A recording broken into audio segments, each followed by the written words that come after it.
9-year-old Aisha Jaquilla Degree, a quiet fourth grader from Shelby, North Carolina, vanished into a stormy night on Valentine's Day 2000 and has never been seen again. Aisha was a diligent student who loved reading, carried a small black Tweety Bird purse, and often kept a Bible and a book titled Chicken Soup for the Teenage Soul in her backpack. She lived with her parents, Aquila and Harold, and her older brother in a modest 2-bedroom duplex in the Foston community of Cleveland County. Her family described her as gentle, thoughtful, and deeply connected to her home. She had no history of running away, and nothing in her life suggested she would leave on her own. On the night of February 13th, 14th, 2000, Aisha was last seen sleeping in her bed when her father checked on her around 2:30 a.m. Sometime between 2:30 a.m. and 4 a.m., she quietly packed a black backpack with personal belongings, dressed in a long-sleeved white t-shirt and white pants, and walked out the unlocked front door into heavy rain and wind. There were no signs of forced entry or struggle inside the home, leading investigators to conclude she left voluntarily. By 4 a.m., at least 2 motorists, one in a car, one in a truck, spotted a young girl matching Aisha's description walking south along North Carolina Highway 18, just over a mile from her home. When one driver turned around to check on her, she fled the roadway and disappeared into the nearby woods.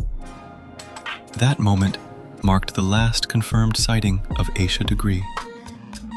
Her parents discovered she was missing when Aquila woke the children for school at 6:30 a.m., the morning of her parents' wedding anniversary.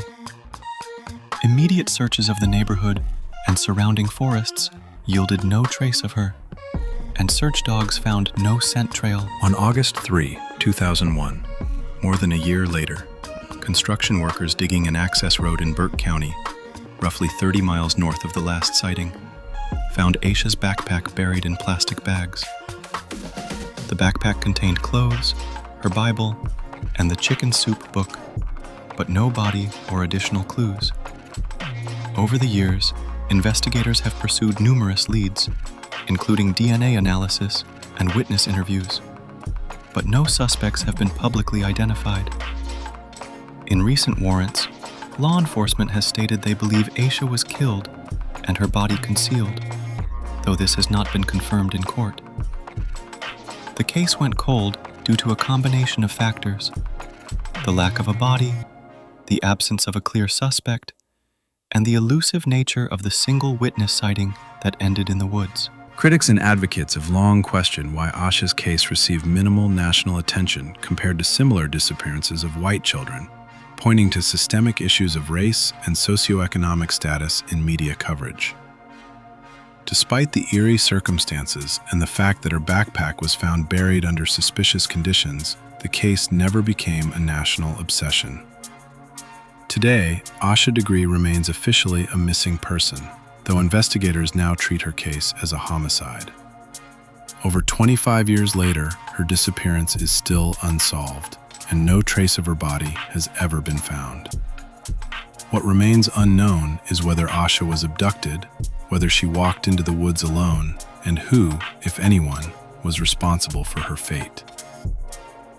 When a child vanishes into the dark and the world stops listening, what does that silence say about who we value and who we forget?